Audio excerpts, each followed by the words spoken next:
नमस्कार। प्रांजल ज्ञान गंगा में आप सभी का स्वागत है।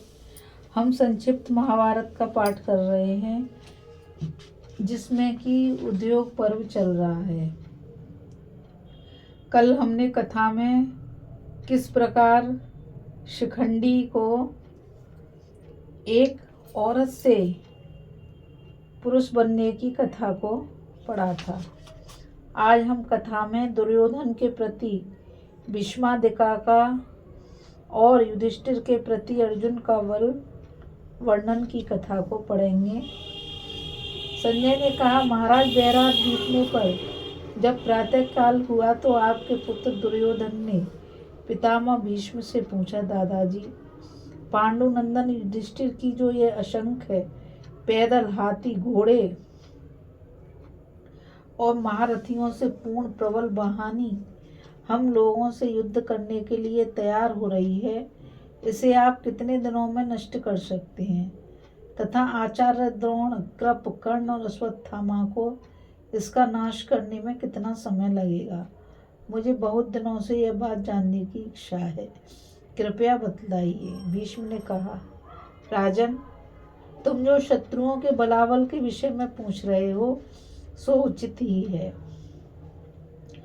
युद्ध में मेरा जो अधिक से अधिक पराक्रम, शस्त्र बल और भुजाओं का सामर्थ्य है, वह सुनो। धर्म युद्ध के लिए ऐसा निश्चय है, सरल योद्धाओं के साथ सरलता पूर्वक और माया युद्ध करने वालों के साथ माया पूर्वक युद्ध करना चाहिए। इस प्रकार युद्ध करके मैं प्रतिदिन पांडव सेना के 10,000 योद्धा और 1,000 रथियों का संहार कर सकता हूँ। अतः यदि मैं अपने महान अस्त्रों का प्रयोग करूं तो 1 महीने में समस्त पांडव सेना का संहार हो सकता है। द्रोणाचार्य ने कहा, राजन, मैं अब बूढ़ा हो गया हूँ, तो भी भीष्म के समान मैं भी 1 महीने में ही अपनी शस्त्राग्नि से पांडव सेना को भस्म कर सकता हूँ। मेरी बड़ी से बड़ी शक्ति इतनी ही है। कृपाचार्य जी ने 2 महीने में और अश्वत्थामा ने 10 दिन में संपूर्ण पांडव दल का संहार करने की अपनी शक्ति बताई, किंतु कर्ण ने कहा, मैं 5 दिन में ही सारी सेना का सफाया कर दूंगा।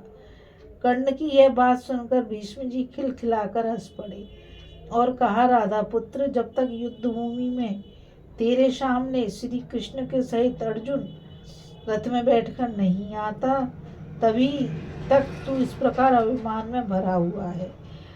उसका सामना होने पर क्या तू इस प्रकार मनमाना बकवाद कर सकेगा? जब कुंती नंदन महाराज युधिष्ठिर ने यह समाचार सुना तो उन्होंने भी अपने भाइयों को बुलाकर कहा, भाइयों, आज कौरवों की सेना में मेरे जो गुप्तचर हैं, उन्होंने वहां का सवेरे का ही यह समाचार भेजा है कि दुर्योधन ने भीष्म जी से पूछा था कि आप पांडवों की सेना का कितने दिनों में संहार कर सकते हैं। इस पर उन्होंने कहा, 1 महीने में। द्रोणाचार्य ने भी उतने ही समय में नाश करने की अपनी शक्ति बताई। कृपाचार्य ने अपने लिए इससे दूना समय बताया। अश्वत्थामा ने कहा, मैं 10 दिनों में यह काम कर सकता हूँ। तथा जब कर्ण से पूछा गया तो उसने 5 दिन में सारी सेना का संहार कर सकने की बात कही। अतः अर्जुन, अब मैं भी इस विषय में तुम्हारी बात सुनना चाहता हूँ। तुम कितने समय में सब शत्रुओं का संहार कर सकते हो?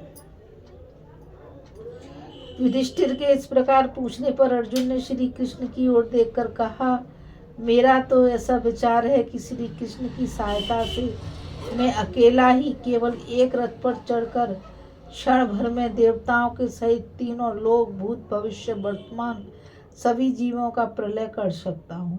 पहले किरात वेशधारी भगवान शंकर के साथ युद्ध होते समय उन्होंने मुझे जो अत्यंत प्रचंड पाशुपतास्त्र दिया था, वह मेरे ही पास है। भगवान शंकर प्रलय काल में संपूर्ण जीवों का संहार करने के लिए इसी अस्त्र का प्रयोग करते हैं। इसे मेरे सिवा ना तो भीष्म जानते हैं और न द्रोण। कृपया अश्वत्थामा को ही इसका ज्ञान है, फिर कर्ण की तो बात ही क्या है। तथापि इन दिव्यास्त्रों से संग्राम भूमि में मनुष्यों को मारना उचित नहीं है। हम तो सीधे सीधे युद्ध से ही शत्रुओं को जीत लेंगे। इसी प्रकार आपके सहायक ये अनन्य वीर भी पुरुषों में सिंह के समान हैं। ये सभी दिव्य अस्त्रों के ज्ञाता और युद्ध के लिए उत्सुक है। इन्हें कोई जीत नहीं सकता। ये रणांगण में देवताओं की सेना का भी संहार कर सकती है। शिखंडी, युयुधान, धृष्टद्युम्न, भीमसेन, नकुल, सहदेव, युधामन्यु, उत्तमौजा, विराट, द्रुपद, शंख, घटोत्कच, उसका पुत्र अंचनपर्वा, अभिमन्यु और द्रौपदी के 5 पुत्र तथा स्वयं आप भी इन तीनों लोगों को नष्ट करने में समर्थ हैं। इसमें संदेह नहीं है कि यदि आप क्रोधपूर्वक किसी की ओर देख भी देंगे तो वह तत्काल नष्ट हो जाएगा। इस कथा में बस इतना ही। अभी हम दुर्योधन के प्रति भीष्म आदि और युधिष्ठिर के प्रति अर्जुन के बल का वर्णन की कथा को पढ़ रहे थे। इस कथा में बस इतना ही। मुझ गीता रावत को आज्ञा दीजिए। कल फिर मिलेंगे एक नई कथा के साथ। और मैं आप सभी से यही कहना चाहती हूँ कि इस चैनल को ज़्यादा से ज़्यादा लाइक, शेयर और सब्सक्राइब कीजिए ताकि यह अमूल्य ज्ञान अधिक से अधिक लोगों तक पहुँच सके। इस कथा में बस इतना ही। राधे राधे। जय श्री कृष्णा। नमस्कार।